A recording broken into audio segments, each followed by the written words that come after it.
Touriana vient d'intégrer la formation de gestionnaire en entreprise proposée par le CEFI. 6 mois plus tôt, elle avait été licenciée par son employeur pour motif économique après avoir travaillé durant 8 ans au sein d'une association en tant que secrétaire comptable.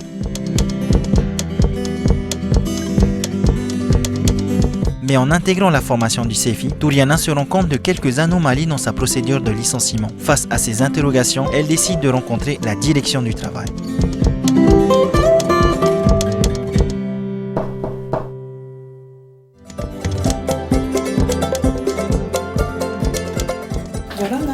Installe-toi.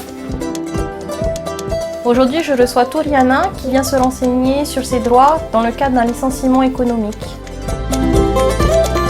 Yorana Touriana. Yorana. Je t'écoute. Il y a 2 mois, j'ai subi un licenciement économique.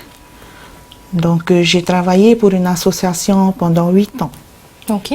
Et donc, apparemment, j'aurai des droits par rapport à ce licenciement et voilà, j'aimerais en savoir plus. D'accord. Quand tu dis licenciement économique, c'est-à-dire que l'association avait des problèmes économiques, qu'elle a fermé? En fait, j'ai juste entendu parler de problèmes budgétaires. Ok. Donc, ce qu'il faut bien que tu comprennes, c'est que ce n'est pas de ta faute. Le licenciement, du coup, c'est parce que l'entreprise a des difficultés. Okay, qu'ils n'arrivent plus à te payer, donc ils ont procédé à ton licenciement. D'accord? Donc toi, tu me demandes quels sont tes droits vis-à-vis de tout ça? Oui, ouais. C'est ça. Alors par rapport à tes droits, déjà tu as le droit d'avoir une procédure, ok? Qu'une procédure soit respectée. Après, tu as le droit de faire ton préavis. D'accord? Oui. Tu as fait ton préavis? Oui, j'ai fait un préavis de 2 mois en fait. Ok. À la fin de ton préavis, on doit te remettre un solde de tout compte et un certificat de travail. Est-ce que tu les as bien reçus? Oui, je les ai bien reçus, oui. Ok. Donc, tu viens avec ces documents, tu remplis l'attestation de licenciement économique. Voilà. D'accord? Ça, c'est ce que tu dois faire. De son côté, l'employeur doit déclarer le licenciement économique. Ok. Ces papiers-là sont importants parce que ça t'ouvre des droits supplémentaires. Ça t'ouvre des droits par rapport à la CPS. Oui. Donc, normalement, tu as bénéficié d'une prolongation de 3 mois. Là, avec le licenciement économique, tu bénéficieras d'une prolongation de 6 mois. Ah, je ne savais pas ça. Voilà, c'est pour ça que c'est important de venir faire cette attestation. Okay. Après, tu as droit aussi à une indemnité qui est prévue dans le Code du travail.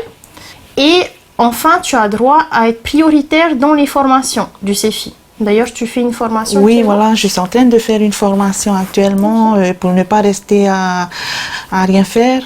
Donc, je voudrais mettre en pratique une de mes passions.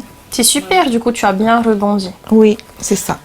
Donc, pour résumer, du coup, tu as bien, toi, de ton côté, l'attestation à venir demander. Ok. Et l'employeur, il a l'obligation de déclarer le licenciement économique. Très bien. Les 2 étapes sont importantes pour que tu puisses bénéficier de ces droits supplémentaires. Ok. Ok.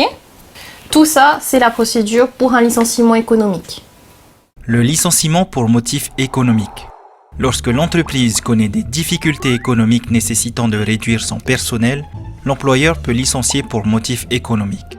Le motif n'est dans ce cas pas inhérent au salarié, mais il résulte de difficultés économiques sérieuses ou de mutations technologiques ou de la nécessité de réorganisation en vue de sauvegarder la compétitivité de l'entreprise ou de la cessation d'activité de l'entreprise. Quelle procédure à suivre? Lors d'un licenciement pour motif économique, l'employeur devra rechercher le reclassement du salarié, respecter la procédure de licenciement par la convocation à un entretien préalable, suivi de l'entretien, puis de la notification du licenciement et enfin déclarer le licenciement pour motif économique à la direction du travail. Dans les entreprises de plus de 11 salariés, une procédure renforcée est prévue par le Code du travail avec l'élaboration d'un plan social, en concertation avec les représentants du personnel pour limiter le nombre de licenciements ou faciliter le reclassement. À l'issue de la procédure, l'employeur doit remettre le certificat de travail, remettre et payer le solde de tout compte comprenant les indemnités de congés payées et, le cas échéant, l'indemnité de licenciement sous réserve d'éventuelles conditions d'ancienneté, déclarer les licenciements pour motif économique auprès de la direction du travail.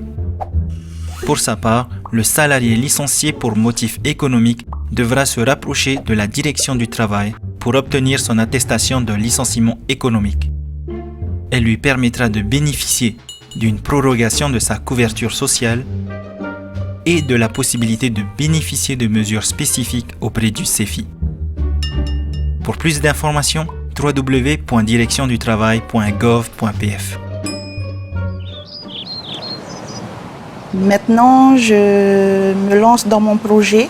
Je fais du crochet. C'est une passion que j'ai depuis l'adolescence. J'ai suivi une formation dernièrement et j'ai appris beaucoup de choses, notamment comment se comporter en tant que patron. Donc, par rapport à mon futur business, je voudrais mettre à profit tout ce que je sais faire par rapport au crochet parce que j'aime ce que je fais.